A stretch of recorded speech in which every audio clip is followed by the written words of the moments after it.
प्रभु तव मूर्ति विनोदकारी,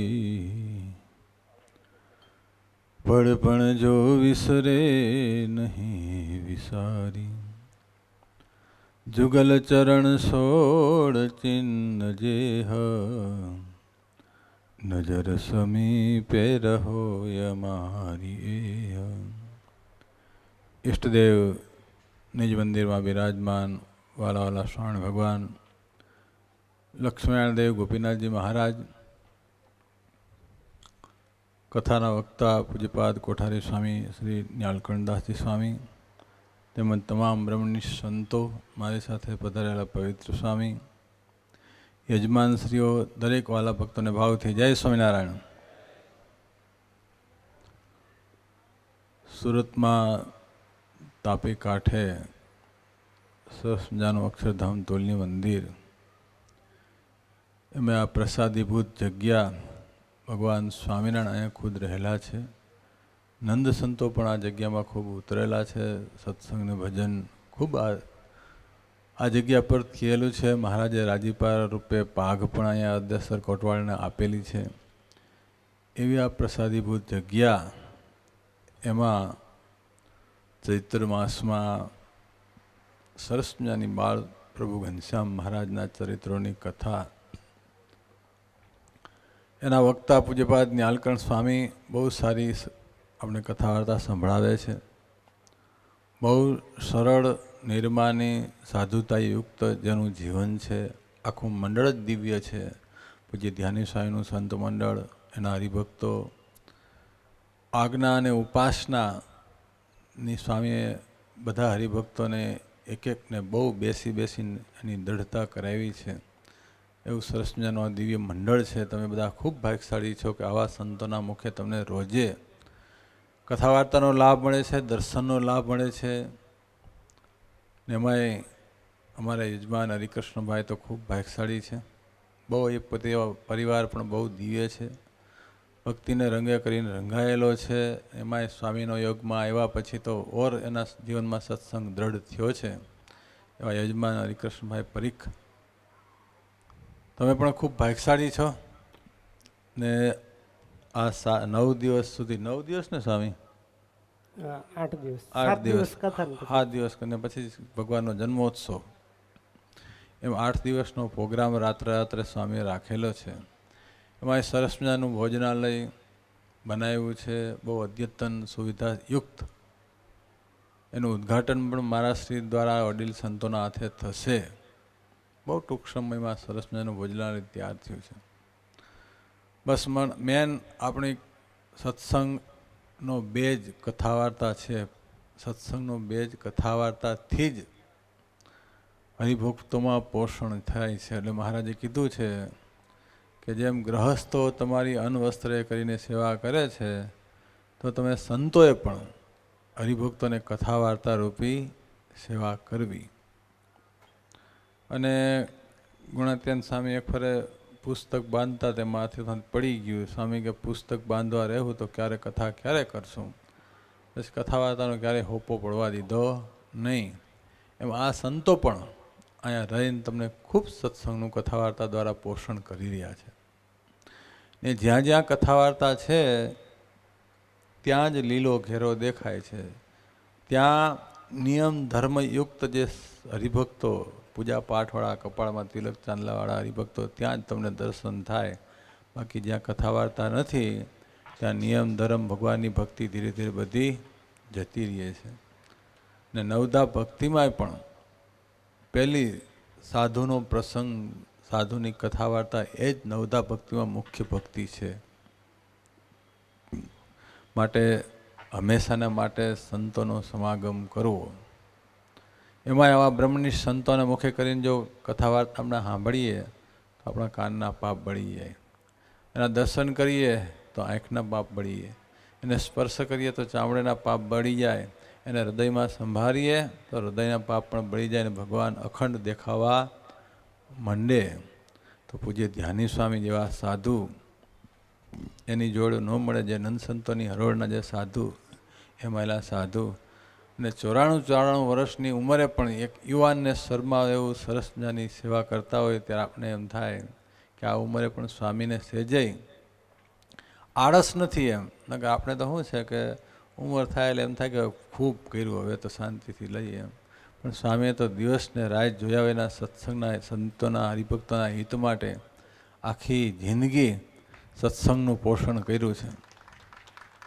એને કારણે અત્યારે દેશ વિદેશમાં જ્યાં જઈએ ત્યાં સ્વામીના હરિભક્ત છે એ નિયમ ધર્મ આજ્ઞાના ઉપાસનામાં સારધાર સુરાને પૂરા હોય. એ ક્યાંય પણ જઈએ તો કોઈ જ પ્રકારનું બહારનું ખાવું નહીં, જાતે જ બધું જ નિયમ ધર્મ યુક્ત જે સંત કોઈ હરિભક્તોનું મંડળ સ્વામી તૈયાર કર્યું હોય તો સ્વામી ધ્યાની સ્વામી માટે તમને આવું સંત મંડળ મળ્યું છે તો તમે વિશેષને વિશેષ સ્વામીનો લાભ લેજો. જેમ આજ આવ્યા છો તો કાલે આજ કરતાં ડબલ 3 ગણા હરિભક્તો આવવા જોઈએ. એક હરિભક્તો એક પોતાના મિત્ર મંડળ સગા સંબંધી હરિભક્તોને લાવવા, કારણ કે આંગળી ચિંધાનું પણ પુણ્ય છે. એવાય અહીંયા મંદિરે આવે, દર્શન કરે, કથા વાર્તા સાંભળે, ચાલીને આવે તો એક ડગલે એક અશ્વમેઘ યજ્ઞનું ફળ મળે એવું શાસ્ત્રનું વિધાન છે. માટે આવું પુણ્ય મળતું હોય તો નિષ્કળાનંદ સ્વામી પાછું કીધું છે, હળવે પુણ્ય હોય નહીં વળી હરિકથાનો યોગ, મોટે ભાગે એ મળે ટાળે મહાભવરોગ. થોડા પુણ્યવાળાને આવી ભગવત ચરિત્રો ભગવાનની વાતો મળતી નથી. ત્યારે ઝાઝા પૂનમના પુણ્ય ઉદય થાય ત્યારે સંતોના મુખે કરીને ભગવાનના ચરિત્રોની આપણે કથા વાર્તા સાંભળવા મળે છે. એમાં બાળ સ્વરૂપ ઘનશ્યામ મહારાજ, બાળક બધાને આમે સેજે વાલો લાગે. એમાંય ઘનશ્યામ મહારાજ સ્વામી ભગવાન જ્યારે બાળરૂપ બનીને આવ્યા હોય ત્યારે કોને ન ગમે. આખા છપૈયાની નર નારીઓ બધા જ પણ ઘનશ્યામ મહારાજને રમાડવા માટે તત્પર હતા. એટલું મહારાજનું સ્વરૂપ રૂપાળું અને આકર્ષિત દરેકના મનની વૃત્તિ છે એ ઘનશ્યામ મહારાજ ખેંચતા. તો એવા ઘનશ્યામ મહારાજના બાળ ચરિત્રો આપણે સ્વામી બહુ સરસ રીતે સંભળાવવાના છે. તો વિશેષને વિશેષ કથા વાર્તાનો લાભ લેજો. અને સ્વામીને અહીંયા કેટલા 2 વર્ષ થવા આવ્યા છે નહીં? હે 1 મહિનો બાકી છે. વાહ રે વાહ, સરસ. સ્વામી અહીંયા આવ્યા પછી સરસ મજાનું મંદિરનું કામ, સોનાના કળશો, ધ્વજદંડો, કલરકામ, પછી ઉતારા, આ ભોજનાલય સરસ થોડા હા. ને પાછા હમણાં આ સોના ચાંદીના અલંકારો એ પણ મહારાજશ્રી છે ત્યારે દેવને અર્પણ કરવાના છે. એટલે બહુ મોટી સેવા કરી રહ્યા છે. હજી સ્વામીના ઘણા મોટા અહીંના ટ્રસ્ટીઓના પણ બહુ મોટા સંકલ્પ છે. એટલે એ સંકલ્પ અહીંના સ્વામીના ભગવાન હરિકૃષ્ણ મહારાજ લક્ષ્મણદેવ વહેલા પૂરા કરે. ને આમાં જે મંદિરનું કામ મેં સ્વામી આવ્યા ને ત્યારે મેં કીધું હતું કે ભાઈ આ તો થોડા સ્ટેચ્યુ બાકી છે, પછી કમાઈનું બાકી છે, એ મંદિરનું કામ તમે વહેલી તકે પૂરું કરજો. વાત હતી ને ભાઈ? તો હવે એ પણ પછી ધીરે ધીરે ચાલુ કરજો. પહેલાં મંદિરનું પૂરું કરશું ને એટલે પછી આપણા બીજા બધા સંકલ્પ ભગવાન વહેલા પૂરા કરશે. બરાબર ને કાંતિભાઈ? એટલે બધા સાથે મળી અને આ મૂળ આપણે લક્ષ્મીનારાયણ દેવ વડતાલ ગાદીનું ડાયરેક્ટ 1417 નીચેનું આ જોડાયેલું મંદિર છે. અહીંયા જે તમે સેવા કરશો એ ડાયરેક્ટ વડતાલ લક્ષ્મીનારાયણ દેવના ચોપડે જ જમા થાય છે એમ માનજો, કારણ કે આ ડાયરેક્ટ એનું મંદિર છે. એટલે બધાએ આમાં તનમન ધનથી પોતાની શક્તિ પ્રમાણે ભગવાન અહીંયા સેવા કરવી. 10મો 20મો ભાગ આપણે ભગવાનને અર્થે ચોખ્ખો અર્પણ કરવો. અમે ક્યારેય વડતાલ માટે અહીં માગવા આવ્યા નથી ને તમે બહુ એટલા બધા ડાયા નથી આપો એમ, પણ તોય છતાં અહીંયાનું કામ છે જે પાછળનું બહુ મોટું કામ છે. બધા હરિભક્તોનો ખૂબ મોટો સંકલ્પ છે. ને પૈસાનું કામ છે એ પૈસા જ થાય, વાતથી ન થાય. ને તમારી પાસે ખીચા છે, અમારી પાસે કંઈ ખીચા છે નહીં.